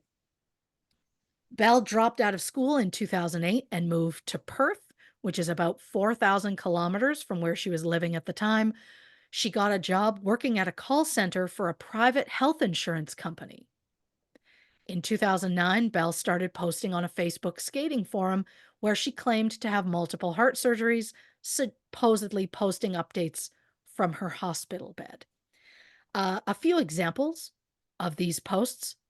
Quote, I had fluid in the pericardium, sac around heart, that needed to be drained, or else my heart would have stopped pumping blood and I would have died. And I need to get a valve replaced, but can't afford it yet. Another one, quote, I just woke up out of a coma type thing. The doctor comes in and tells me the draining failed and I went into cardiac arrest and died for just under 3 minutes. In May 2009, a prominent figure in the Brisbane skate community was diagnosed with brain cancer and given a few months to live. 84 days after that post, Belle first posted on that skating forum that she was just diagnosed with brain cancer. So I guess we at least know where she got the idea from. Yeah. Belle said she was feeling off, so she went to the doctor, who ignored her symptoms and suggested antidepressants. Belle said they didn't make a difference, and then she soon started having trouble seeing, walking, and remembering things. Soon after, Belle suffered a stroke at work, which she believes was caused by a bad reaction to the Gardasil cervical cancer vaccine. She later told her friends she believed the vaccine caused her cancer. You know, the cancer that didn't exist. I'm just curious if there are any former colleagues who witnessed that stroke, because I just don't really buy that that stroke happened. But she's never outright said the stroke never happened. I don't know. I don't think she ever will.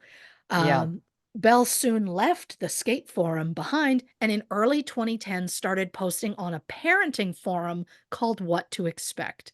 Belle met Nathan Cordet through mutual friends in Perth. They got pregnant with their son in late 2009, and Belle refused, for whatever reason, to say they were in a relationship. She only referred to Nathan as her best friend. Belle would post on the parenting forum that she had no money or support and that she was lonely. And based on her cancer claims, I think that Belle remained lonely and just used her fake diagnosis as a new way to get attention. When Belle suffered a miscarriage in 2012, she said she was deeply insulted that people doubted that it really happened. What can I say? Once you publicly fake something as serious as cancer, you kind of lose all credibility for anything else you might claim. So I don't think you get to be insulted that people didn't believe you about something. Yeah. And Belle fully knew because in 2012, Belle posted on social media, quote, "You have serious mental health issues if you conjure up lies, situations, health issues, struggles, or add in unreasonable amount of detail to keep things interesting, make it your way of creating interaction, or to satisfy and keep up all the other lies you've told. Grow up, calm down, live simply." Then she added, "Shut the fuck up and be normal, in other words." Which is wild that she would post that and then a year later start posting lies of her own. Yeah. It feels like Belle desperately wanted attention and she made up a lie which quickly snowballed and got too big for her to handle. I am in no way condoning her behavior, but I can have compassion for someone who seems to be the same lost, lonely person that she was as a child. Belle moved around a lot as a child, and as someone who did the same, I can understand how much that affects you. Always being the new kid, constantly being sent into an unknown environment, repeatedly trying to make new friends only to lose them the next time you get uprooted. The whole thing is brutal. And while I am not a professional, I truly believe that Belle being lonely as a child is at the root of her desperate need for attention. Some psychologists have suggested that a strong need for attention and external validation often stems from low self esteem, and pathological lying can boost the person's ego and fulfill their need to be loved and accepted. But if small elements of truth are mixed in with the lies, it can lead to the person having difficulty distinguishing between truth and reality. It has been suggested that Belle may suffer from mythomania, also known as pathological lying disorder, where the person has an uncontrollable tendency to continuously lie. The lies are often exaggerated, logically flawed, and attention grabbing. It is unknown what causes the disorder. It could stem from a personality disorder, childhood trauma, anxiety, depression, or low self esteem. Others have suggested that Belle may have Munchausen syndrome, a psychological condition where someone pretends to be ill or deliberately produces symptoms of illness in themselves. It is said to be caused by emotional trauma, an illness during childhood, or a personality disorder. Clinical psychologist Dr. Melissa Keogh said, quote, "Often there will be an underlying personality disorder and history of early childhood trauma. Compulsive lying tends to be associated with more severe personality disorders. People with borderline personality disorder strongly fear abandonment or being seen in a negative way by other people, and mistruths in this case are often desperate attempts to avoid those situations." And for the sake of Lauren's psychologist hat, I have a few other things that are random that I want to add, and there's just no good place to stick them in this episode, so we're getting them now. Belle claimed to have suffered seizures throughout her supposed cancer journey. She said they usually lasted 5 to 10 minutes, but she told a friend that after that 30 to 40-minute seizure at her son's birthday, she developed psychic abilities. Okay. After that, Belle claimed she was able to feel people's auras and figure out what was wrong with their health. just by looking at them. Then in early 2014, Belle had plans to go into business with an unnamed woman. They registered their business in March 2014. The woman said she asked Belle what her overall goal was for their business. And Belle allegedly said, world domination. Okay. Which makes me think of the Sparky Pilastri scene from Bring It On, although that is technically prepare for total domination. Look, I can't help. My brain is going to always try and reference pop culture. It just is what it is. So Belle and this woman become close friends, but the woman said the more time she spent with Belle, the more uncomfortable she felt.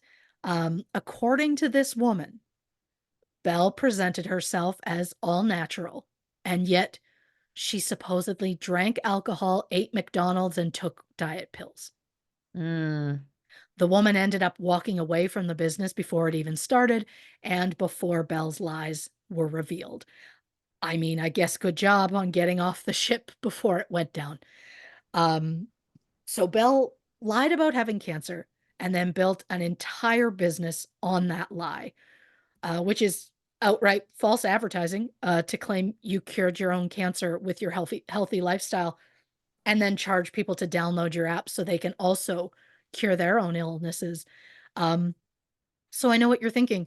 Did Belle Gibson ever face any sort of legal ramifications for what she did? Well, for faking cancer, no. Her reputation took a hit. She lost the deals she had with Apple and Penguin Books, but legally speaking, no, nothing was done about her lie, specifically about the cancer. However, Consumer Affairs in Victoria refused to let Bell's fraudulent charity claims slide. In 2014, a federal court judge ordered Bell to pay a fine of $410,000 for misleading and deceptive conduct regarding her false public claims that she was donating money from her app sales to charity. The judge described Belle as having a relentless obsession with herself. Belle outright refused to pay, which I didn't know was an option. Yeah. She returned to court in 2019 and said she was not in a financial position to pay. It was then pointed out that in the 2 years following the ruling, when she said she had no money, Belle spent $91,000 on makeup, clothing, and first class trips to Bali and Africa. Since Belle refused to pay, police went to her home once in January 2020 and again in May 2021 to recover items that could be used to repay her debt. It is unsure if anything was recovered either of those times, but as of February 2025, the debt, which has since increased to $500,000, has still not been paid.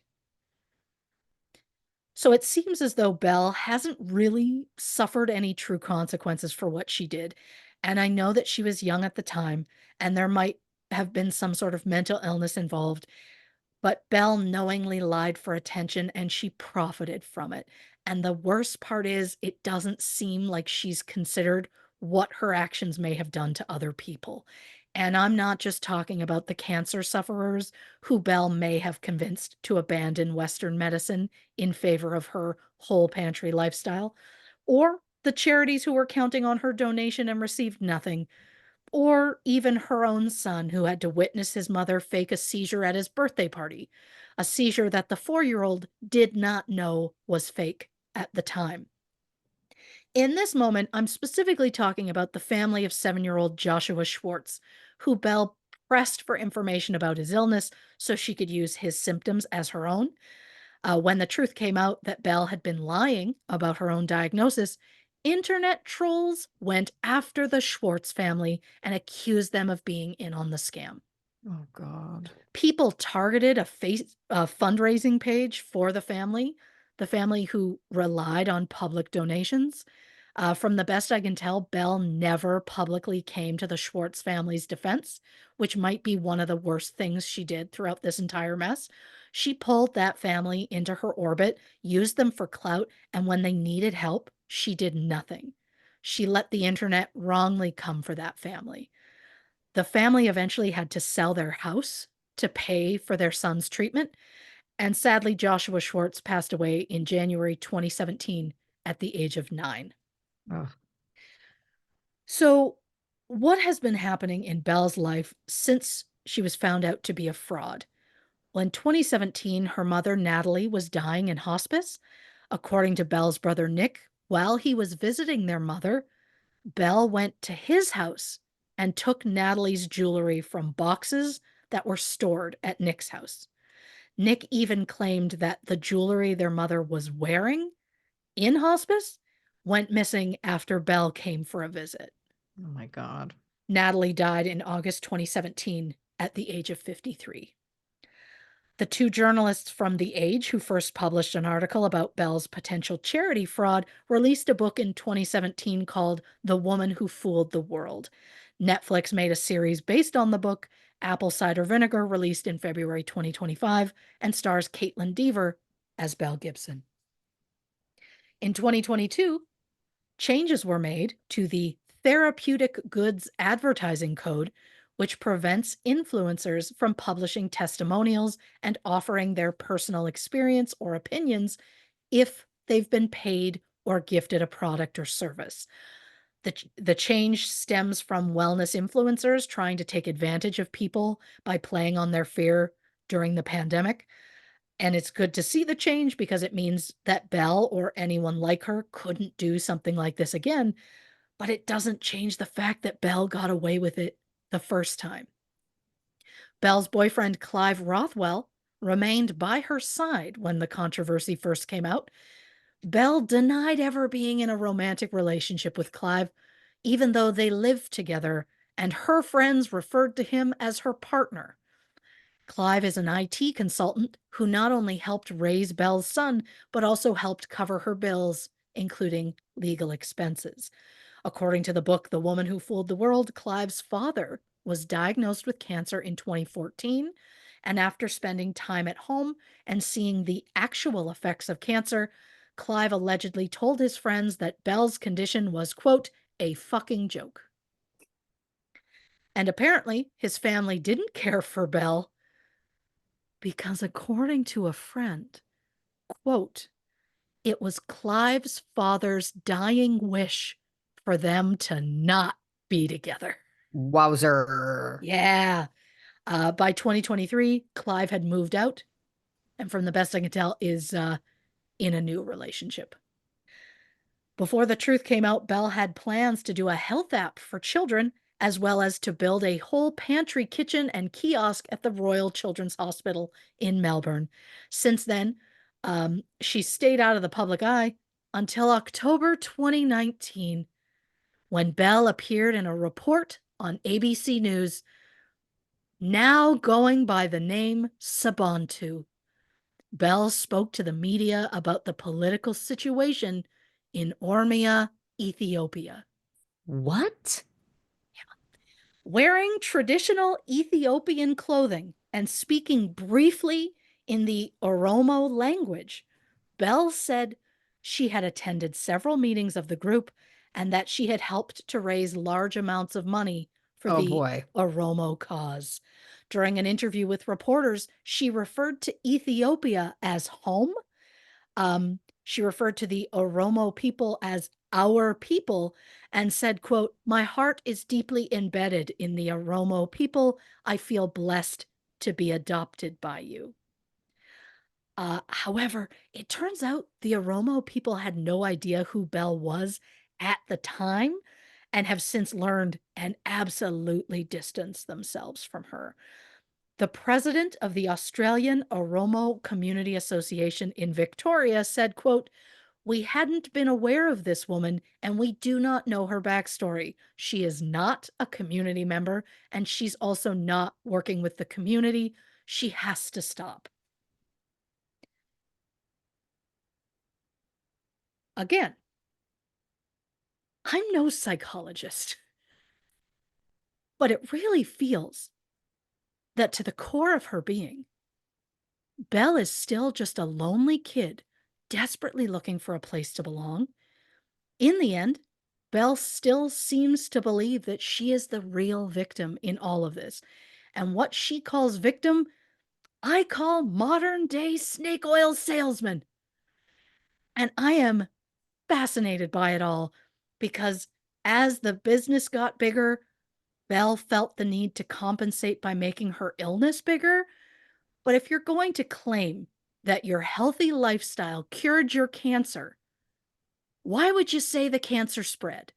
Because to me, that means the healthy lifestyle didn't work.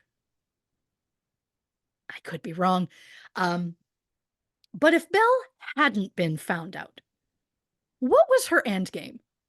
Was she going to magically cure herself again? Or was she going to go a step further and fake her own death? Belle claims she planned to come forward with the truth in March 2015 and that she even had a date set for the reveal. However, according to Belle, journalists beat her to it just 10 days before she was planning to come out with it. Unfortunately, I don't know what Belle is doing in 2025. I can only assume that she's desperately trying to find a community that will have her. And I hope that once she finds one, that she doesn't have to lie to get herself in. Reporting for True Crime and Cocktails, I'm Christy Oxborrow. Oh, wow. What a wild ride. What a wild Yeah, ride. you just don't see the Ethiopia part coming. Didn't see that coming. Nope. Yeah, yeah. No. Well, listen, let's hit the can, grab a drink, and we'll be back to discuss more about the Belle Gibson scandal on this episode of True Crime and Cocktails. Up two on three. One, two, three. Welcome back to this episode of True Crime and Cocktails. We're, of course, discussing Scandal, Belle Gibson. Mm-hmm. Um, Mm-hmm. what a wild ride. Now, I did Yeah. watch the apple cider vinegar series, so it was interesting for me because obviously that is a dramatized, however you want to pronounce it, series. So I was curious to see how close or how far away it was. Sure. And it seemed that a fair amount of it was fairly close from what I can tell, or what I remember. Let's put it that way, Right. because my brain loses everything now. Sure. Um, but I had not heard the Ethiopia. I don't believe that was in there in the other. Which is fascinating because Yeah. they would have known about it by then, you would think. Yeah. But Unless I missed it, but I feel like I would remember that. Okay, so many things here. yeah. I think, it's so interesting because I agree with you. I don't think that anyone starts pathological lying who's had like a great life. Do you know what I mean? Like it Yeah. feels like there always has to be some form of childhood trauma, and there could be other factors involved, of course, but I just don't, and that's not me saying that I'm coming into this like this poor woman. Trust me, I'm not. I just feel like I do think it is important, and I like that you kind of had mentioned that it was like, okay, this woman had a lot going on. Again, like I just it's Sure. and by the way, lots of people have childhood trauma and don't start doing that. So Yeah. it's not me suggesting that it's any justification for her behavior whatsoever. I just think it's interesting to note because it is pathological for her. The fact that she has this pattern, again, we don't know for sure if she was lying about the heart conditions and surgeries. I'm going to go out on a limb and say she absolutely was. Yes. Her Um, family had never heard of any sort of heart surgeries. right. So, So the fact that she had posted about that publicly, then she posts about the brain tumor, then she just makes a complete persona career, whatever you want to label it as, through this wellness world and her cancer. Then after that all blows up, she comes back moving or wanting to be a part of this Ethiopian community. Like this is pathological. This is like this isn't to me, this isn't a learned behavior. This is something that like I guess it is a learned behavior, but this isn't something that's like a choice. It feels like it's like yeah. it's compulsive. She cannot stop it. Like not a lot of people you would think would get caught for this kind of thing and then just continue the behavior. What Right. obviously some will, and that's what we're dealing with here. Um, I just have to say, you're gonna love this. I can't wait. I understand that in some ways this was a different time. And I know that it was only like 10, 12 years ago when she started this whole thing, the specific cancer thing. Right. But isn't it wild how she blew up? Like, when you think about how hard it is to try and get followers and like how hard it is to like make the algorithm work for you. Again, I know it's different now than it was then, but Right. like it's fascinating to me that she was like, I was diagnosed with brain cancer and I've lived longer they said I would because of diet. And then all of a sudden it's like she's getting all these followers, she's getting awards, she's getting asked to be the first app on the Apple Watch, or one of in the first Yeah. round. Like, I think it's just interesting how this blew up so quickly because she didn't do that. Of course, there were things No. that helped that for her, but Sure. like other people did this. Yeah. And I understand it's a compelling story for sure. I understand that it gives people hope, which is again why it's so insidious, and the fact that, some people may have turned to these other methods like coffee enemas, which are, I believe, fairly risky to do, and certainly at the amount that they were doing them, at least in the series, it was not great. Yeah. Um, Yeah.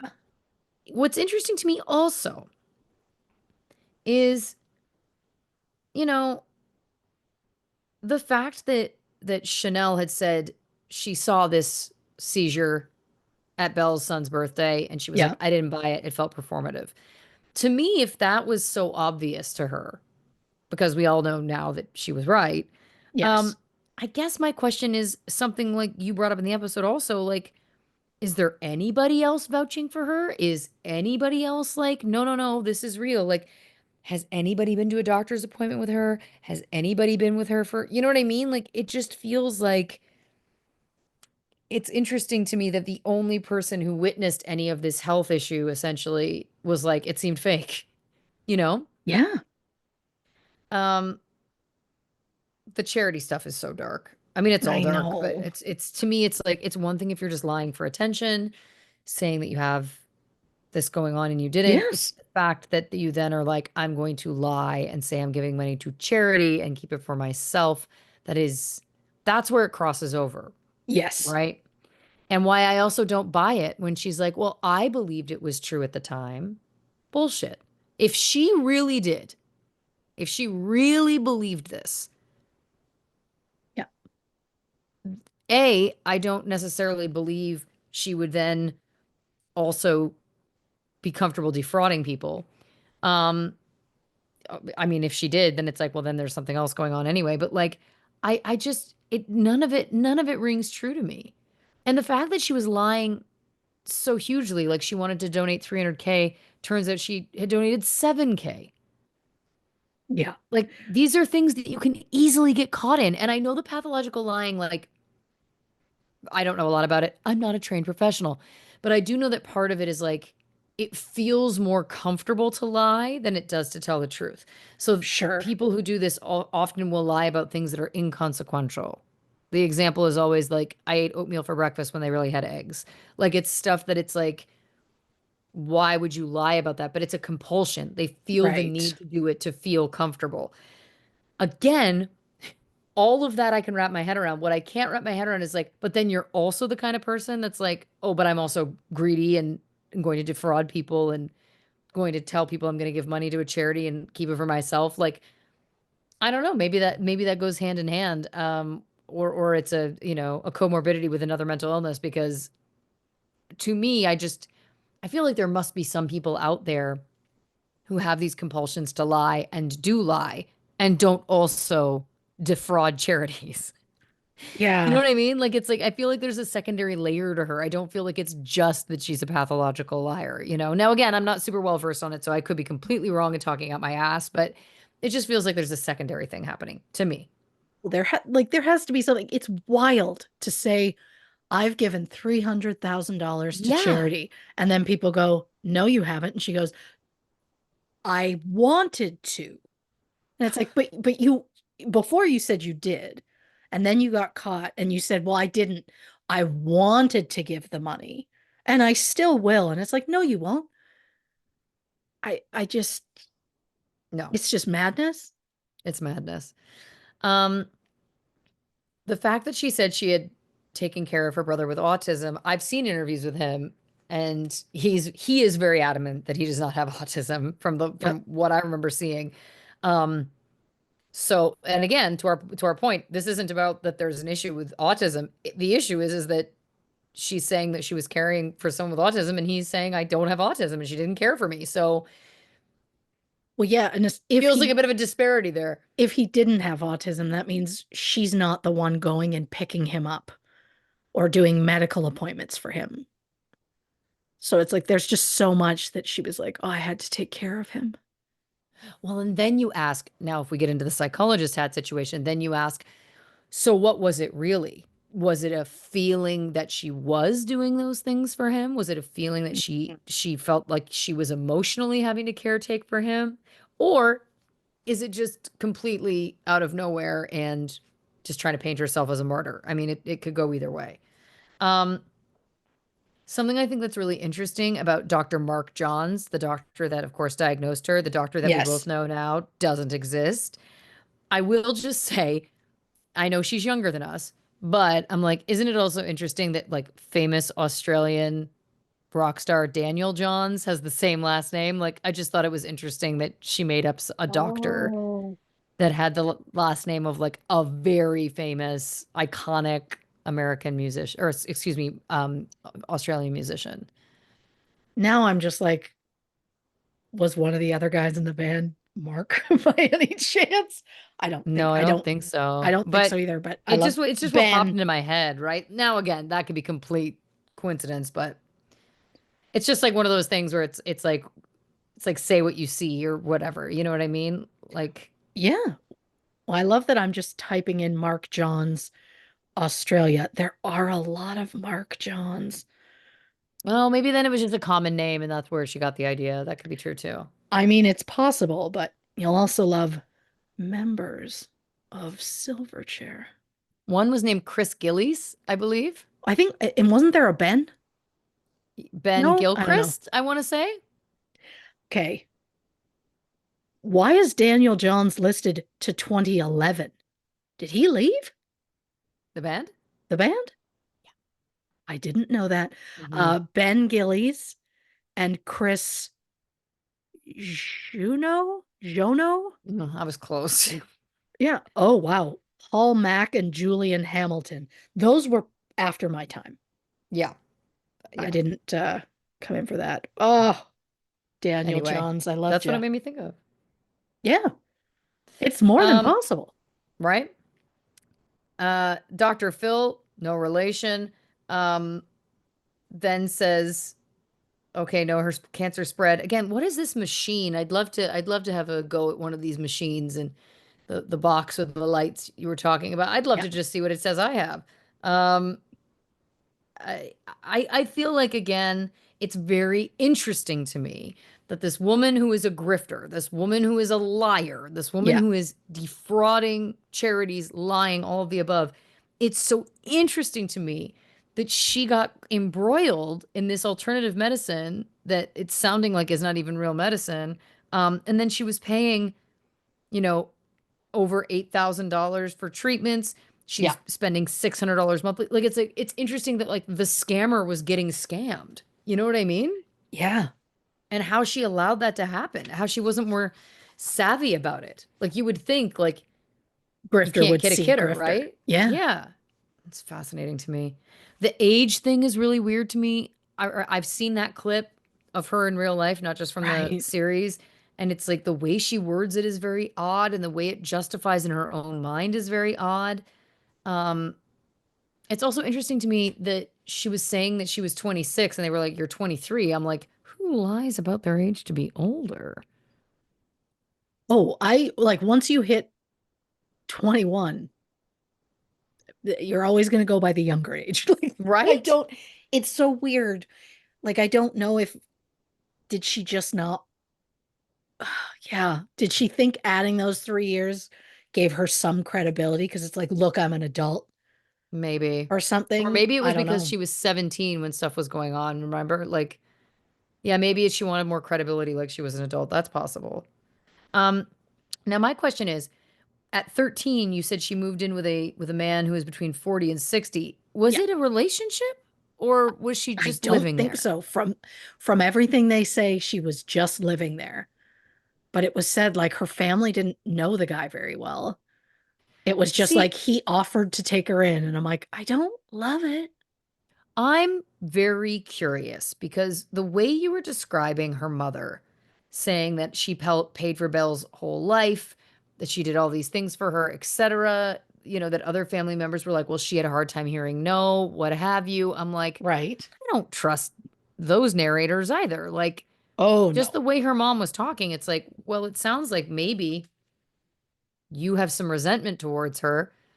Um, perhaps, and again, the way she was making it sound like, oh, I gave up my whole life for her. I did everything for her so she could have everything. And you let her move out when she was 13 and in with a 40 to 60-year-old stranger? It feels weird. That doesn't match your story that she was a spoiled um, child getting everything that she wanted and you paying for her whole life. Like, and now I understand she may have been speaking more to Belle as an adult, but either way, it's like something's not jiving here. Something doesn't add up, Oh, I you don't know? think we're ever going to know the actual, No, like, exact truth of everything that happened. no, no. Um, It's interesting because it feels like it could be Munchausen, but I also don't know that it is Munchausen because I feel like she wasn't necessarily doing things to make herself sick, right? She was Right. claiming all of this, but I feel like Munchausen, it's like it can manifest in like, I mean, I guess she did fake the seizure, but um, I think it's interesting that her ill-fated business partner was like, "What's your business plan?" essentially, and she said world domination. Of course, that speaks to like severe narcissism and Sure. psychopathy and those kinds of things. So worth noting. Um, you were talking about like, is it illegal to fake having cancer? And I said, I wrote this down. Well, if lying was illegal, so many of my exes would be in prison. They should be, I would love that just for in them. general. But you know what I mean? Like, it's true when you think about it. It's like until you get the charity factor involved, until you're Yeah, defrauding, right? It's like, it's crazy how much room there is to lie. It's not illegal to lie. It's illegal to it's true. commit a crime, but it's not a crime to lie. My question is this. So I watched the Netflix series, The Apple Cider Vinegar Show, Yeah. and in it, she was called Belle Gibson, I believe. Oh, It, sure. it, Yeah. I believe that they used her real name. And Yeah. afterwards, I went to Google because I like to see, like, oh, who is this really about? And it was the same name. And I watched the whole thing under the pretense, like, oh, surely they've changed this person's Oh, name, sure. as we often see in those situations. But to that, I say, I don't know I'm not a lawyer, but I believe if they were like using her name and likeness, they would have to at least have her permission. And so my Oh, question is, was she paid for that? Because if you think it's egregious that she was paid, or not you, but the royal right. you thinks it's egregious that she was paid $75,000 to do that interview, she could have been paid a heck of a lot more if they based an entire Netflix series on her life. Just saying. Well, and to be honest, like, what else is she doing for money right now? So I could Well, yeah, absolutely see her saying, yes, I'll right. do this. And only seeing like, oh, somebody playing me like in a TV series, that's amazing. And taking the money. Yeah. Oh, yeah. I mean, So yeah, it makes sense. right? I feel like I just have to Google it really quickly before we wrap this up because I just need to know in the moment, was Belle Gibson paid for apple cider vinegar? Hmm. It also might be something they're trying to like not publicly say. That's what I'm thinking. But yeah, it's wild to me that they chose to use her name. Right? Yeah, Yeah, I mean again, it's just very very rare and I do believe whatever the legalities and may or may not be about money, I do believe they at least would need expressed written consent. I don't think right. that they can get away with not doing that. I just throw it out there. The quick Google doesn't show any headlines about it, but to your point, I don't think that they would want that out there. I don't think it's a good look for either of them, um, Yeah, if that's the case. because you could have absolutely made that and just given her a different name. 1,000,000%, which is what we typically see in those situations. Yeah. Yeah. So great point. Look at you. Listen, I bring something to this show. Of course. Christy Oxborrow, fantastic work as always. Fantastic research. Again, you blew my mind with that Ethiopian review. Well done. It's Reveal, not you review. you don't see it coming. You don't. Again, it's the moment where like it's just like what drew her there. Yeah. What like I don't even know. I can't even think of why she was like this is the choice for me. Yeah. I don't know. Because I just this whole time keep thinking, what would it have turned out for her if she didn't say anything about cancer, but Hmm. just went online and was like, pushed the alternative medicine, the vegetarian whole food recipes that she does? Yeah. What if she just pushed that? Like, could she have made a career out of just like wellness person as opposed to like, I have cancer and Well, it's a, that's what I'm doing? I feel she could have made something out of that. It wouldn't have happened as fast, but I mean, the fact that she was essentially making the claim that her diet regimen hmm, was keeping her alive when she has inoperable brain cancer yeah, is compelling, right? sure. Then, and also like a great sales tactic. Absolutely disgusting, Of course. because it was not true and unfounded and Yeah, wildly irresponsible. But I don't know. I don't think she would have made it as far. sure. I mean, having seen the clips of her, I don't think she's charismatic enough. Well, and that's the thing that I kept thinking because so many people were like, oh, she was just so like charismatic and like bright and fun. And I'm like, what? Everything I've seen of her talking, I'm like, She can meant, barely put a sentence together. She, which is odd she because again, somebody arranges who would, them yeah, in a weird way. she does, atypical for sure. But typically people who have these kinds of traits, these kinds of personality disorder traits, are very charming. So it's interesting to me because I didn't find her, and again, I haven't seen all of her stuff. I haven't seen, Sure. gone back. Maybe if I went back, I would be proven wrong. But the interviews I saw with her, I was just like bland.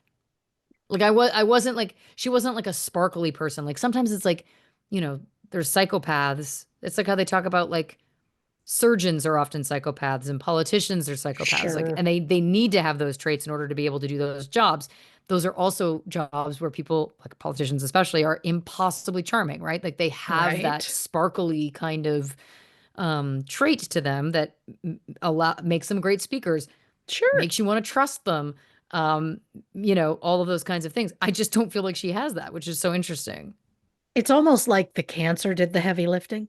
It feels like it. Yes, it really feels like that to me. It feels to me like in her heart of hearts, Sure. behind closed doors, I wonder deep down, between, getting through the personality disorder Yeah. traits, is she shocked? Like, is there a part of her that's like, I really didn't think it would take off like that? Because I could buy that. And then all of Yeah. a sudden she's in this thing. Again, this doesn't justify anything, but you know what I mean? Yeah. I mean, Because she there's, also caught it at a moment where yes, at the time there wasn't really like wellness influencers or influencers right, at all on Instagram. right, And I great think point. it said that she started on Instagram like a year or so into Instagram being a thing. So it would have been fairly new. So it's still wild that she went as famous as she did, as fast as she did. Yeah. Oh, Well, listen, fantastic work as always, 12 out of 10. ah, again, we just never stop playing school, you know? Nope. I won't let it go. And we thank you, dear listeners, for joining us on this wild ride. As always, if you haven't already, give us a follow on the socials on Instagram, Facebook, and YouTube at True Crime and Cocktails, on uh, x.com at Not Detectives. I haven't been saying that one lately. It's my own silent protest, but then the rhythm of it just got me this time. Of Anyway, course. whatever. If you'd like some bonus content, go over to patreon.com/True Crime and Cocktails to learn more about our subscription-based service over there. If you haven't already, the only now I've thrown myself. The only place for official True Crime and Cocktails merch is, of course, truecrewmerch.com. So check that out as well if you're interested. And also, I got a concert in Hamilton, Ontario on May 1st. Get your tickets. Stream Cool Story Bro. By the time this episode comes out, my music video will not be out yet, but that's coming. Oh, That is coming. So check that out and get your tickets for that concert. They are selling very quickly, and I'd love to see you there. Christy, do you want to tell the people about next week's episode? on the next True Crime and Cocktails, Robert won. Know nothing about this one. Cannot wait. I'm ready. I'm jazzed. Christy, do you want to say goodnight to the people? Good night, Daniel Johns. Good night, Alexander Ovechkin. Ovechkin. For Whatever. you.